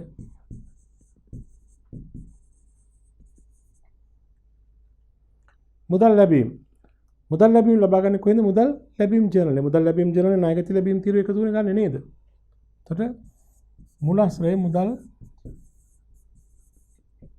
ලැබීම් ජර්නලය. ඔක තමයි ප්‍රශ්නෙට උත්තරය.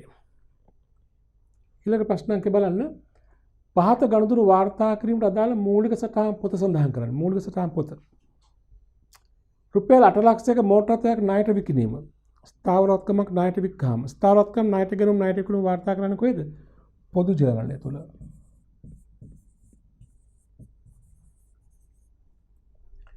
රුපියල් 50000ක රක්ෂණ වාරිකයක් ගෙවීම. රක්ෂණ වාරිකයක් මුදලින් ගෙවුවම මොකද්ද වාර්තා කරන ජර්නලය? මුදල් ගෙවීම් ජර්නලය. මුදල් ගෙවීම් ජර්නලය. ඊළඟ ණයගැති ශේෂය මත රුපියල් 2000ක අඩමාන ණය වෙන් කිරීමක් සිදු කිරීම. අඩමාන ණය වෙන් කිරීම කියන්නේ ගැලපුම් සටහන් වාර්තා කරන්නේ කොහෙද? පොදු ජර්නලය.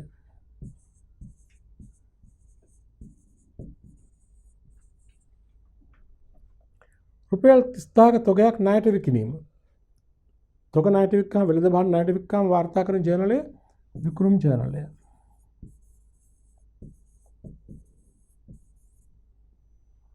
පැහැදිලිද? හොඳයි. යමු ඊළඟ ප්‍රශ්න අංකයට 40. පහත ගනුදෙනු වාර්තා කිරීමට උපයෝගී කරගන්නා මූලාශ්‍ර ලේඛන සඳහන් කරනවා. මේකට අදාළ මූලාශ්‍ර ලේඛන. බොල් ණය කපහැරීම රුපියල් 4000ක් ගිණුම් පොත් වලින් මගහැරීමේ වරද නිවැරදි කිරීම. වැරදි නිවැරදි කිරීම වාර්තා කරන ජර්නලයේ පොදු ජර්නලයේ එනම් මූලාශ්‍ර ලේඛනයේ ජර්නල් වවුචරය.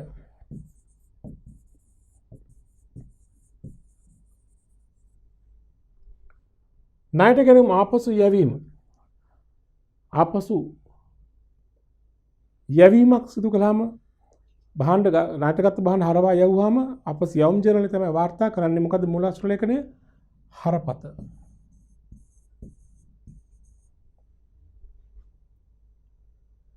රුපියල් 5000ක ණයගත ශේෂයක් නැහිම ශේෂයට හිලව් කිරීම.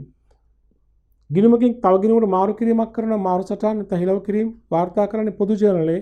එන මූලාශ්‍ර ලේඛනය මොකද්ද? ජර්නල් වවුචරය.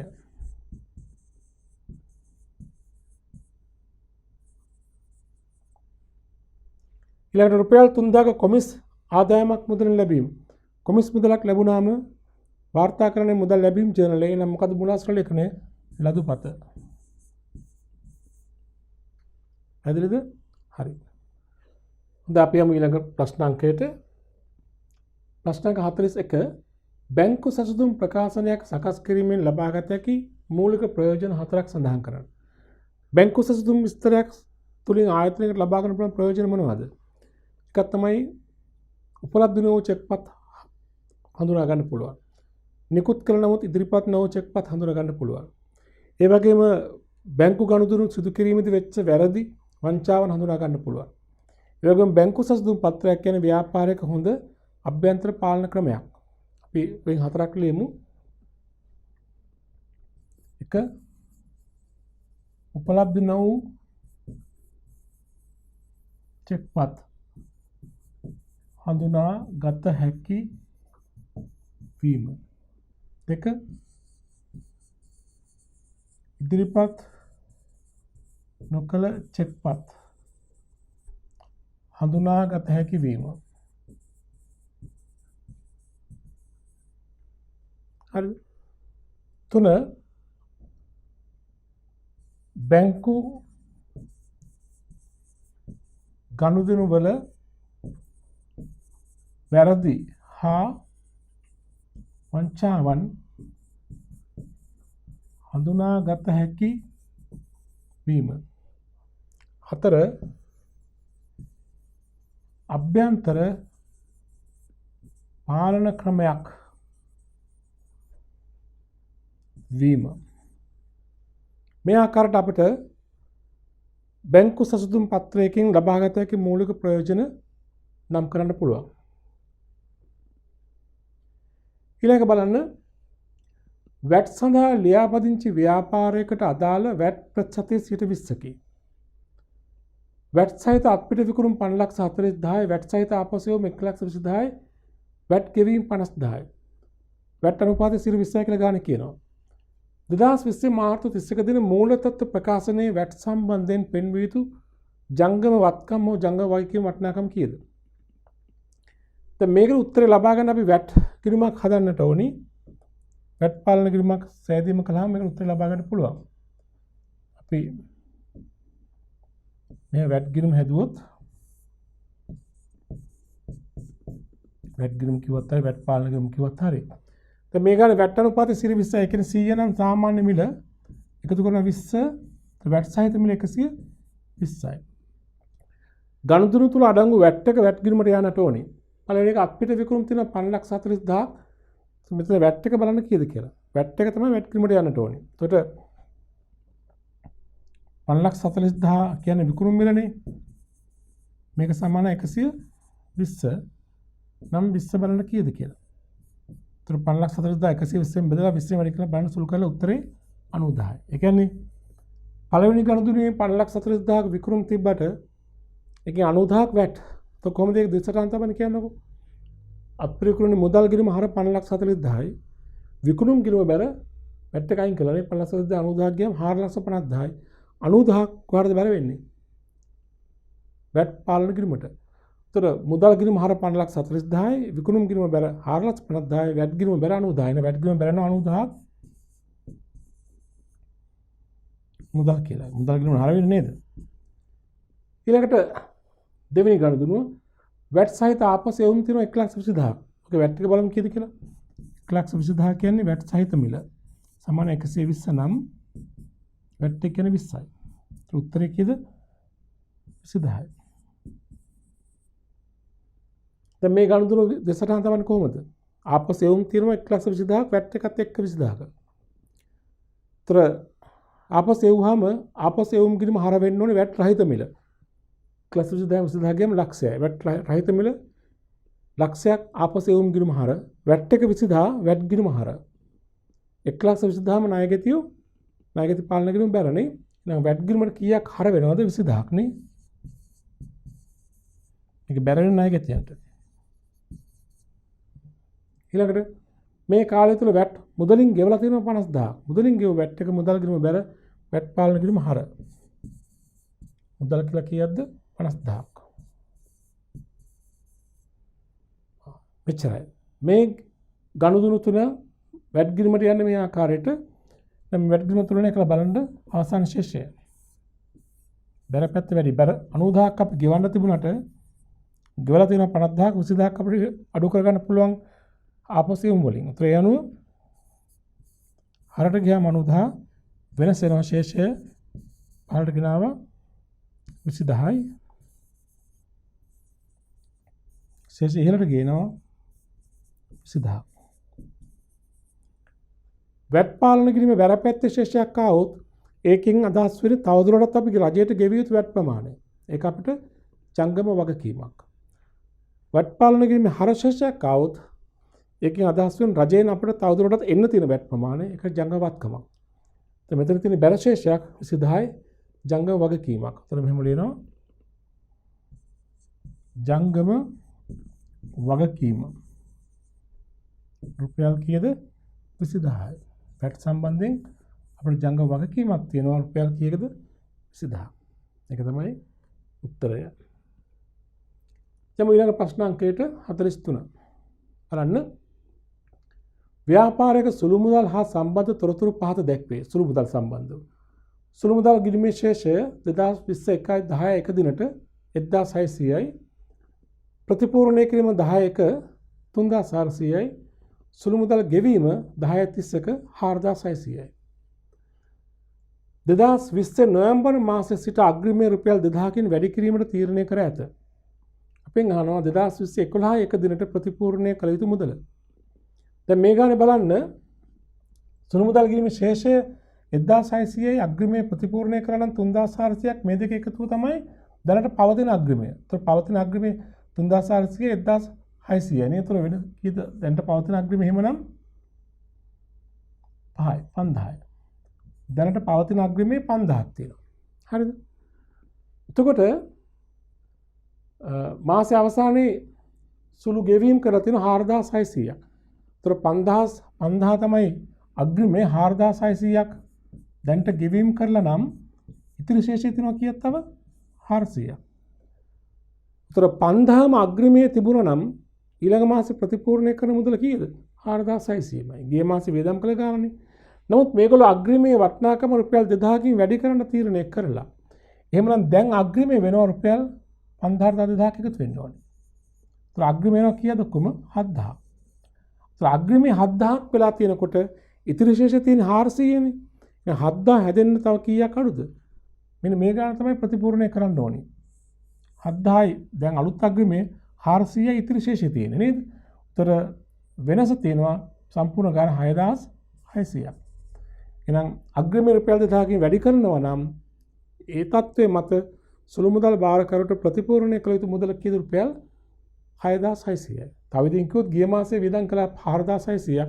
තව 2000ක් වැඩිපුර දෙන්න ඕනේ. ඒතර 4600 2000යි 6600යි. අග්‍රිමේ ප්‍රතිපූර්ණය කළ යුතු මුදල රුපියල් 6600යි. අග්‍රිමේ වැඩි කිරීමක් නොකළා නම් 4600යි. ඊළඟට අග්‍රිමේ ප්‍රතිපූර්ණය කිරීමේ ජර්නල් සටහන සුළු මුදල් පාලන කිරීම හර මුදල් පාලන කිරීම බැරනේ. සුළු මුදල් පාලන ගිණුම හර 6600යි මුදල් පාලන ගිණුම බැර 6600යි. ඔබයි ඔකට උත්තරය. ප්‍රශ්න 44 බලන්න. මෝටර තලවිකරණ සමාගමක පාත සඳහා එක් එක් ගනුදෙනු සටහන් කිරීමට අදාළ යොදා ගන්න ලැබෙන මූලික සටහන් පොත ලියන්න. හැබැයි මේගොල්ලන්ගේ ව්‍යාපාරයේ මෝටරත විකුණන ව්‍යාපාරයක්. ඒ කියන්නේ මේගොල්ලන්ගේ වෙළඳ භාණ්ඩයේ මෝටරත. ඒතර සාමාන්‍ය මෝටරත ගන්න පාවිච්චි කිරීමටනේ මේගොල්ලෝ මෝටර තලවිකරණ ව්‍යාපාරයක්. වාහන විකිණීමේ වෙළඳ ව්‍යාපාරයක්. ඒ මෝටරත ණයට මිලදී ගැනීම. ණයට මෝටරත ගත්තා නම් මොකද වාර්තා කරන ජර්නලේ වෙළඳ භාණ්ඩ ණයට ගත්තාම ගැනුම් ජර්නලේ නේ. ගැනුම් ජර්නලේ. ඒගොල්ලන්ට මෝටරත කියන්නේ වෙළඳ භාණ්ඩයක්. මෝටරත ප්‍රවාහනය කිරීම සඳහා ට්‍රක් රථයක් ණයට ගැනීම. මෝටරත ප්‍රවාහනය කිරීමට භාවිත කරන ට්‍රක් රථේ ඒ ට්‍රක් රථය ගන්න විකුණන්න නෙමෙයි පාවිච්චි කරන්න. ස්ථාවරත්කම පාවිච්චි කිරීම සඳහා යම් වත්කමක් ගත්තා නම් ණයට වාර්තා කරන්නේ කොහෙද? පොදු ජර්නලේ. එතනට අදාළ ජර්නලේ පොදු ජර්නලේ. මෝටරත ණයට විකිණීම. එතන මෝටරත කියන්නේ වෙළඳ භාණ්ඩයක් නේ ඒගොල්ලන්ගේ. ණයට විකිණීම නිසා විකුණුම් ජර්නලය.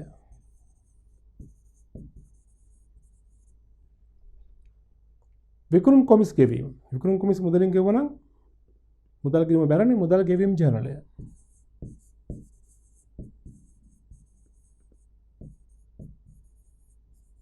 හරි. ඔය ආකාරයට තමයි එහි පිළිතුර සම්පූර්ණ වෙන්නට ඕනේ.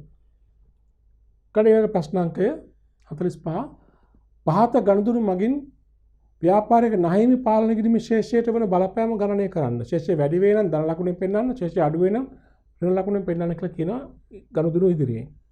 නහිමි පාලන කිරීමට හොඳට මතක නහිමි පාලන කිරීම සිදුවන බලපෑම තමයි අහන්නේ. නහිමි ශේෂයට. එකේ ගනුදෙනු ස්වාධීනව ගන්න. ඒ 10%ක වෙළඳ වට්ටමකට යටත්ව ලැයිස්තුගත මිල ලක්ෂයක් වූ භාණ්ඩ ණයට ගැනීම. તો ලක්ෂයක් කියන්නේ ලැයිස්තුගත මිලනේ.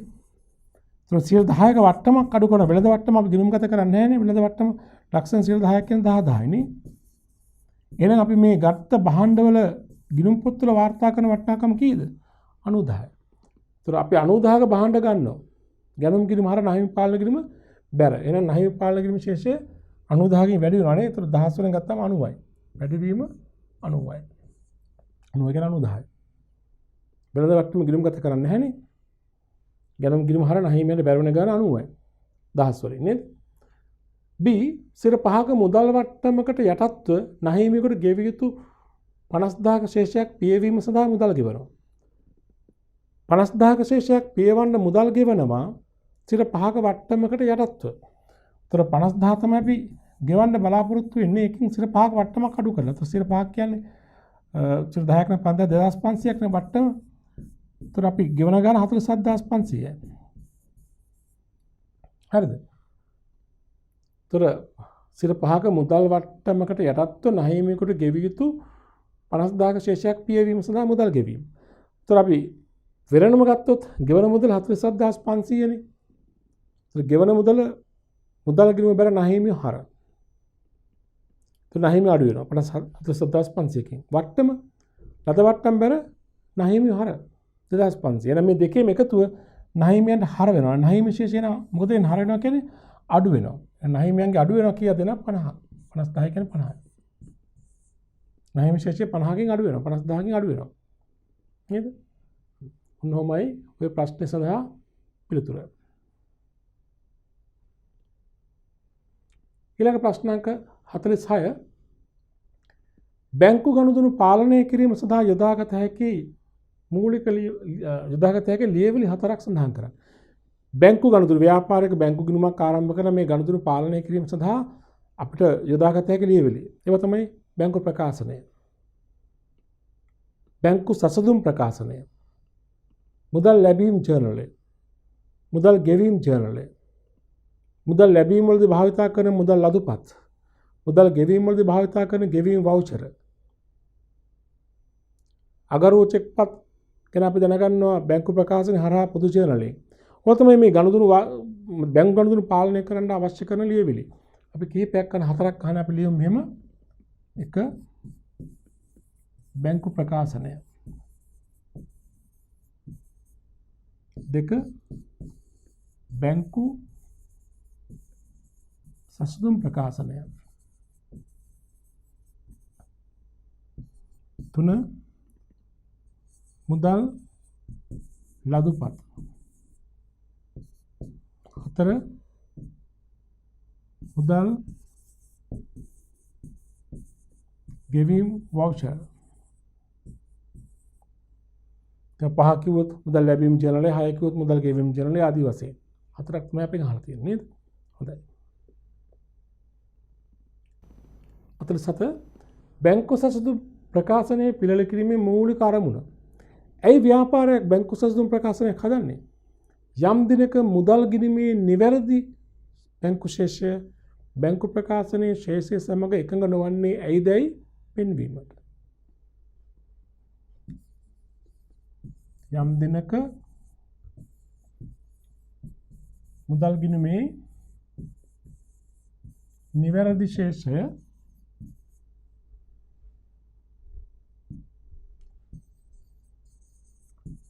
බැංකු ප්‍රකාශනයේ ශේෂය සමග එකඟ නොවන්නේ ඇයිදයි පෙන්වීමට. එකඟ නොවන්නේ කවර හේතු නිසාදයි පෙන්වීම. පැහැදිලිද? හොඳයි. 48 වැට් පාලන කිරීමේ හර හෝ බැර ශේෂයේ මූල තත්ත්ව ප්‍රකාශනයේ පෙන්වුම් කරනු ලබන්නේ කවර ශීර්ෂයක් යටතේද? බැර ශේෂය. මම ඉස්සලත් කළා ගන්න වැට් පාලන කිරීමේ බැර ශේෂයක් આવොත් ඒකෙන් පෙන්වන අපි රජයට ගෙවිය යුතු ප්‍රමාණය. අපිට ඒක මොකද්ද? ජංගම වගකීම.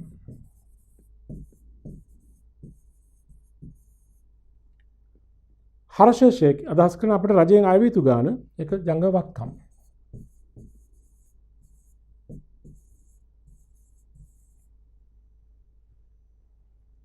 කළ 49 සුළු මුදල් අග්‍රම ක්‍රමයේ ප්‍රයෝජන දෙකක් ලියන්න. ඔබ දන්නවා ව්‍යාපාරයක් සුළු මුදල් ගනුදෙනු පවත්වා ගැනීම යාම සඳහා අද ජනප්‍රියතම ක්‍රමයේ සුළු මුදල් අග්‍රම ක්‍රමය. මේ ක්‍රමයේ තියෙන වාසි ප්‍රයෝජන දෙකක් අහනවා. එකක් තමයි සුළු මුදල් වැරදි වංචාවන් පහසුවෙන් හඳුනා ගන්න පුළුවන්. ඕනම අවස්ථාවක සුළු මුදල් බාරකරු ළඟ තිබෙන ඉතිරි මුදල් ශේෂයයි ගෙවීම් කළ වවුචර් පත්‍රලගේ එකතුව අනිවාර්යයෙන්ම අග්‍රීමේට සමාන වෙන්න ඕනේ. එසේ සමාන වෙන්නේ නැත්නම් ඒකෙන් පැහැදිලි වෙන්නේ සුළු මුදල් බාරකරු අතින් එක්ක වරදක් වෙලා නැත්නම් වංචාවක් වෙලා කියන එක. ඒක හඳුනා ගන්න ගත වෙන්නේ බොහොම සුළු වේලාවයි. තව හේතුවක් තමයි ව්‍යාපාරයේ සුළු වියදම් පාලනය කරන්න පුළුවන්. මොකද ආයතනයක සුළු මුදල් බාරකරුවට අග්‍රීමයක් දෙනකොට එයා වග බලා ගන්නවා බොහෝ විට අග්‍රීමේ තුලින්ම සුළු මුදල් ගෙවීම කරන්න. අග්‍රීමේ ඉක්මනට වැය නොකර. තව අවශ්‍ය තැන් වලදී පමණක් සුළු මුදල් ගෙවීම කරන්න එයා වග බලා ගන්නවා. ඒ තුලින් සුළු වියදම් පාලනයක් ඇති වෙනවා. අපි ලියමු නම් ප්‍රයෝජන දෙකක්. එකක් සුළු මුදල් වැරදි හා වංචාවන් පහසුවෙන් හඳුනාගත හැකි වීම. සුළු මුදල් වැරදි හා වංචාවන් පහසුවෙන් හඳුනාගත හැකි වීම. දෙක මොකද්ද මම කිව්වේ? සුළු වියදම් පාලනය කළ හැකි වීම.